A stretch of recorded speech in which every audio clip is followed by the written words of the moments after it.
त्या झाडांवरून ही बाई आपल्यावर वास ठेवून होती. सोडणार नाही एकेकाला मी. घरातली सगळी मंडळी मला म्हणली या पोरीशी लगीन कर की मी लगेच गुडघ्याला पाशिंग बांधून तयार. माझं काही खरं नाही, कारण मी कालीला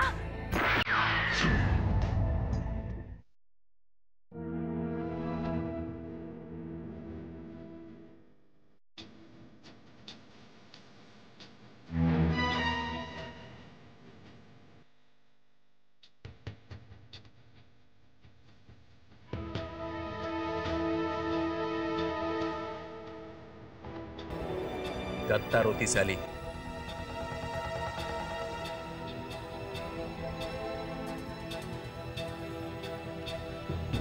एवढ्याशा पैशांसाठी विकली गेली होती. बकुळा गद्दार असणं शक्यच नाही. मी माझ्या कानाने ऐकलंय आणि डोळ्यांनी पाहिलंय बे हिला पैसे घेताना. मला काय हाऊस नव्हती हिला मारायची. नक्की काय झालंय? मला गेल्या काही दिवसापासून हिच्यावर डाऊट होताच.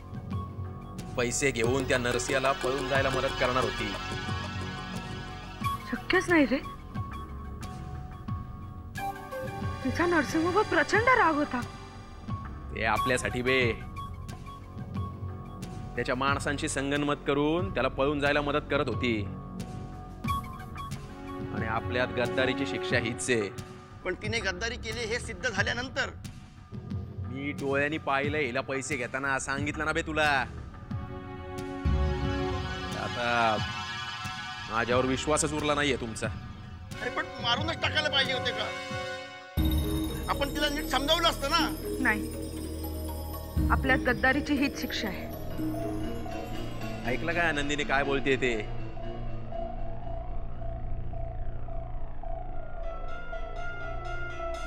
चल तुझ्या बॉडीची काय ती व्यवस्था कर.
त्याची अगं तू नको काळजी करूस. जानकी येईलच इतक्यात. तुला माहिती आहे ना मुंबईचं ट्रॅफिक कसं असतं ते. अमृता, किती वेळ आपण असा खोटा दिलासा एकमेकींना देत राहणार आहोत. एवढा उशीर झाला तरी अजून जानकी आली नाही हे सत्य आहे ना? अगं पण तू खरंच नको त्रास करून घेऊस ग स्वतःला. कुठल्या त्या माणसाला भेटायला गेले. माणसं मारणारा माणूस तो. त्या दगडाला काय पाझर फुटणार आहे? तसं नाही ग, पण त्याला भेटायला गेल्यामुळे निदान जानकीला तरी समाधान वाटेल. काही करायचं राहून गेलं असं नको वाटायला ना तिला. अगं हो, पण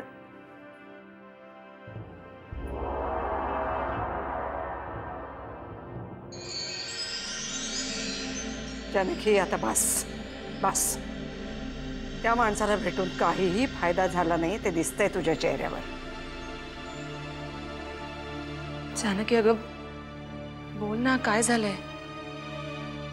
तो माणूस काहीच नाही बोलला. ठीक आहे अगं, आपण दुसऱ्या कोणाशी तरी बोलून बघूया ना. काहीतरी मार्ग निघेल. मार्ग निघालाय अमृता. मी ठरवलंय. वाकनीस काकांना सांगून मी या माणसाला पुन्हा भेटणार आहे. अमृता, कारण तो माणूस कसा आहे काय मला नाही माहिती, पण एवढं नक्की की ह्या सगळ्यामध्ये तोच काहीतरी करू शकेल.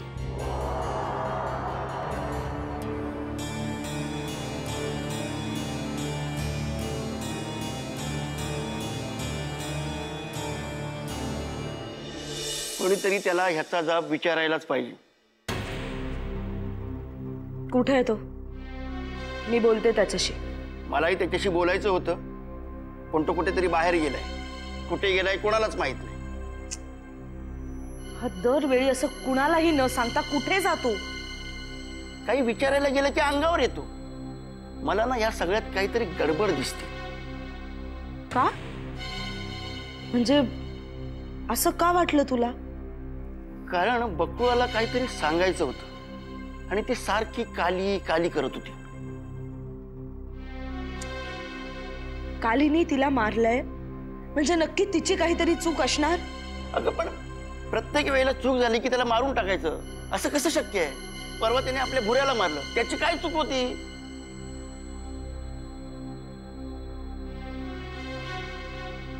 बकुळाच्या पायावर गोळी मारून तिला जखमी करता आलं असतं.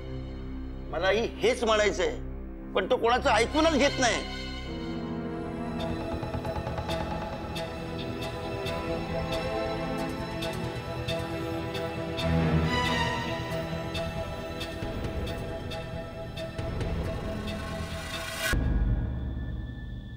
वहिनी साहेब, तुम्ही सांगितल्याप्रमाणे तुरुंग अधिकाऱ्यांनी पुन्हा एकदा शिवाप्पाला भेटायची परवानगी दिली आहे तुम्हाला.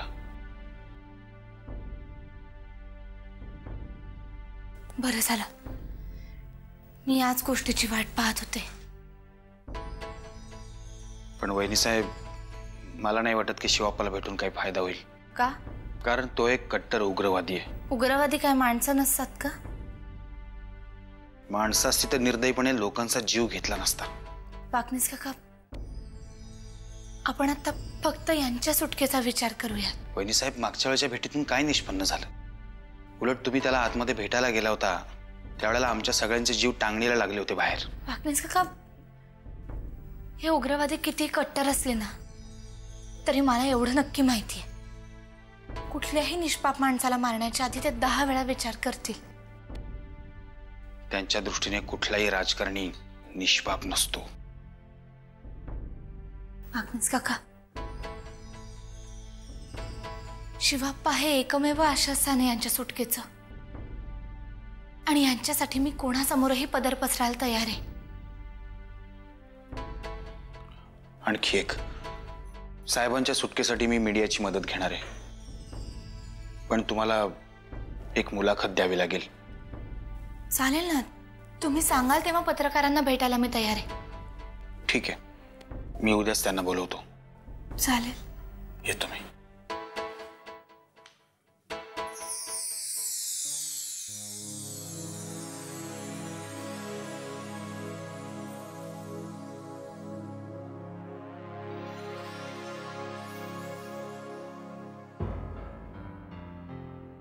वामन, सगळं होईल ना रे नीट? आता या जानकीला काय म्हणायचं ना तेच कळेन असं झालंय. कौतुकाने तिची पाठ थोपटायची का उग्रवाद्यांना भेटायला चालली आहे म्हणून तिची काळजी करत बसायचं? काय करायचं? कौतुक तर करायलाच पाहिजे, नाही तर सहजासहजी असं धाडस कुठली मुलगी करेल रे? ते चाललंय ना आत्या, ती सगळी परमेश्वराची कृपा असं समजायचं, दुसरं काय ग? आत्या भाईसाहेब, बाहेर कोणी भेटायला आलाय माणूस, तातडीनं भेटायचं म्हणतोय. नाव काही सांगत नाहीये. का नाव का सांगत नाहीये? बाहेर गावून आलाय. जा बोलो. जी.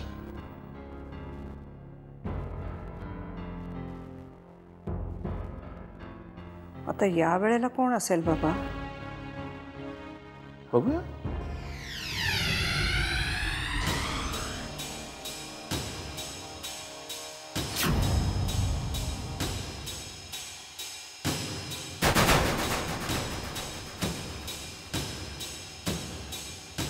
नमस्कार. नमस्कार. किल्लेदार आपणच का? हो मीच. आपण? मी बाजाजीराव बोडके, सुगंधाचा काका.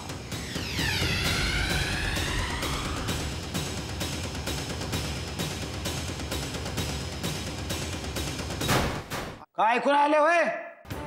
मी बाजाजीराव बोडके, सुगंधाचा काका. सुगंधा, ए सुगंधा. एक मिनिट, आरडाओरडा करू नका. आहे ती घरातच आहे. माहितीये मला. आणि हे बी माहितीये की ह्याच घरानं तिच्या आयुष्याचं मातेरं केलंय. सुगंधे, ए सुगंधे. तुम्ही आरडाओरडा करू नका. काका तुम्ही येला तुझा काका आणि तूच मारलेस त्याला.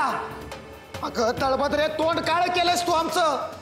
अगं तुला इथं कामासाठी पाठवलं होतं आणि हे धंदे करत बसलीस तू. जरा हळू बोला.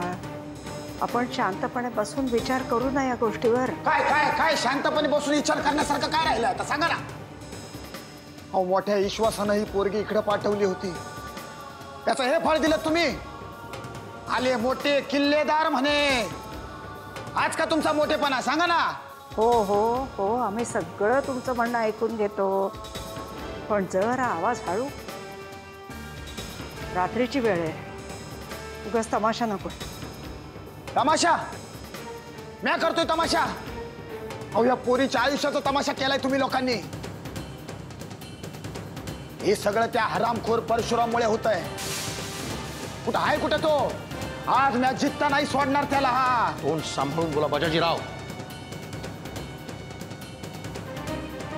हे बघा, जी गोष्ट घडली ती वाईट आहे, आम्हालाही समजतंय, कळतंय. आणि त्यासाठी लागेल ती आर्थिक मदत करायला आम्ही तयार आहोत. ओ साहेब, पैसे कोणाला दाखवताय? पोरगी इकायला नाही काढली आम्ही. त्या बघा, गेलेली आबरू पैशाने इकत घेता येत नाही. हो, काळजावर घाव घातलाय तुम्ही आमच्या. आता आम्ही काय करू म्हणजे तुमच्या जखमेवर खपली धरेल? अशा तशानं भरून येणारी जखम नाही ही मालकीनबाई. या पोरीचं आणि परशुरामचं लगीन लावून द्या.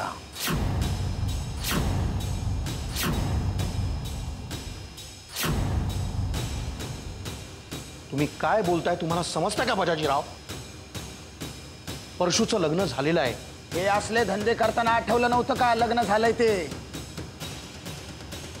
हे बघा, आमच्या अब्रूचा मांडलेला खेळ आत्ताच थांबवा सांगून ठेवतो, नाहीतर आता निस्ताच बोलतोय. पण उद्या पोलीसवाले आणि टीव्ही वाले सगळ्यांना गाठीन, कळलं का? ठीक आहे, ठीक आहे, करू ना आपण काहीतरी, पण आम्हाला थोडा वेळ तर द्याल की नाही?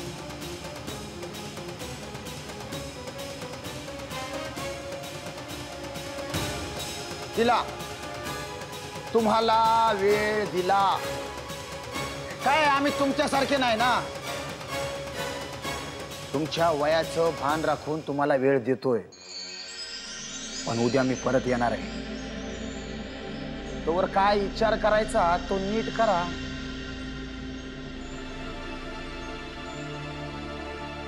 देतो मी सोडून येते त्यांना.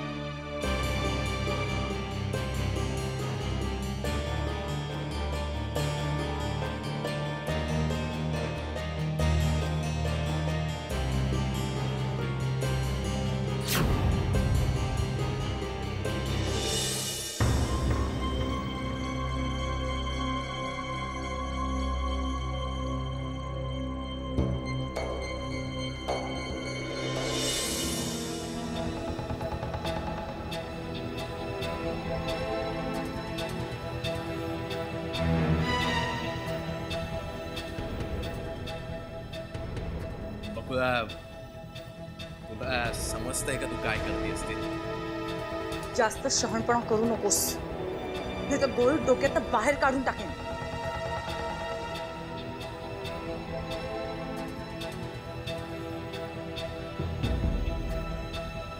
तुला माहित नाही बे या बॅग मध्ये किती पैसे आहेत ते.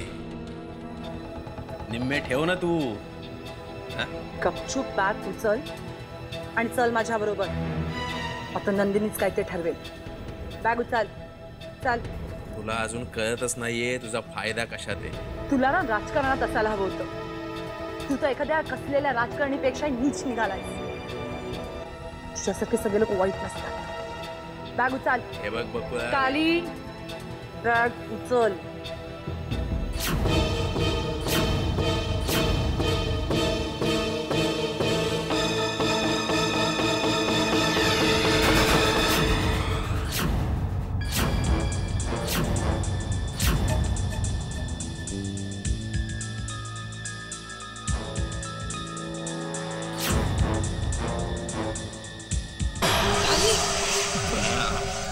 काली काली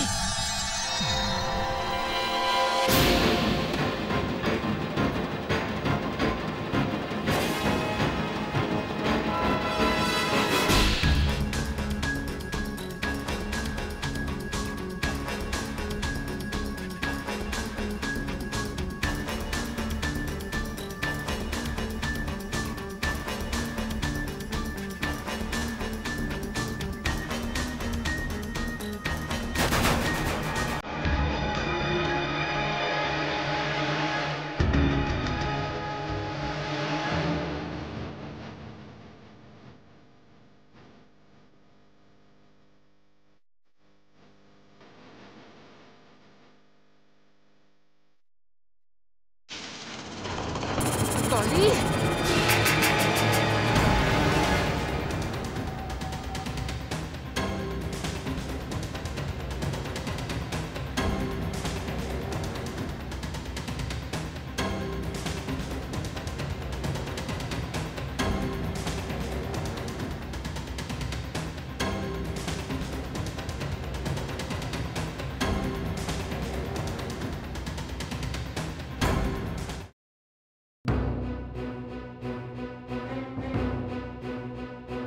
काका काय म्हणलीस? काका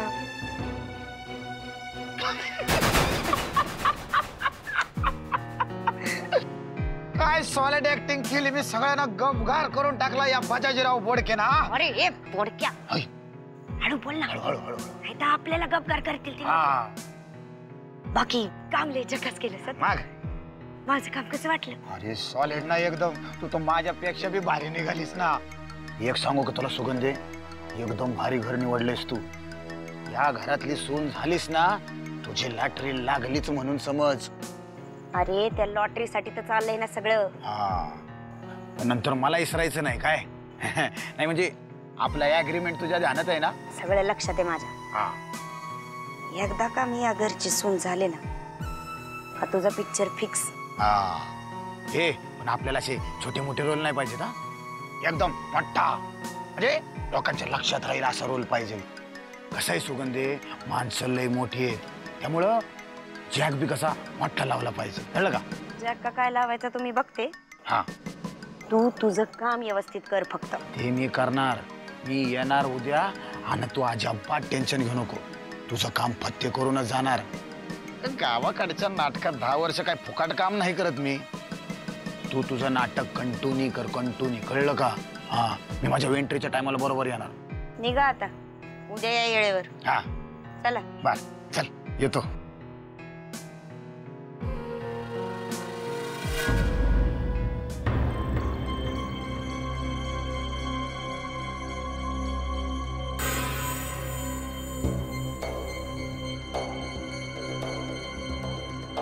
तू इथं काय करतेस? मला झोप येत नाहीये. मग हे काय आता अंगाई गीत वगैरे गाव की काय तुझ्यासाठी? जा झोपू दे मला. आज जे काही झालं त्यानंतर आपल्यापैकी कुणालाही झोप येईल असं वाटतं तुला? बकुळाला का मारलंस? तुझं डोकं ठिकाणावर आहे ना बे. इतक्या रात्री येऊन माझी झोपमोड करून मला काय विचारतेय? बकुळाला का मारलं? माझ्या प्रश्नांची उत्तरं मिळाल्याशिवाय मी इथून जाणार नाहीये. बकुळाला का मारलंस? या प्रश्नाचं उत्तर दिलं ना तुला मगाशी. ती गद्दार होती म्हणून मारलं तिला. ती गद्दार असणं शक्यच नाही काली.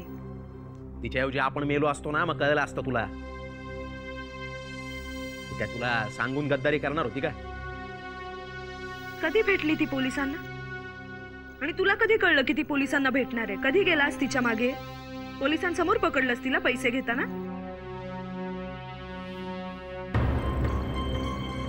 मला आता या विषयावर बोलायचं नाहीये. हे बघे, तुला येत नसेल ना झोप, पण मला येते. जा बे, झोपू दे.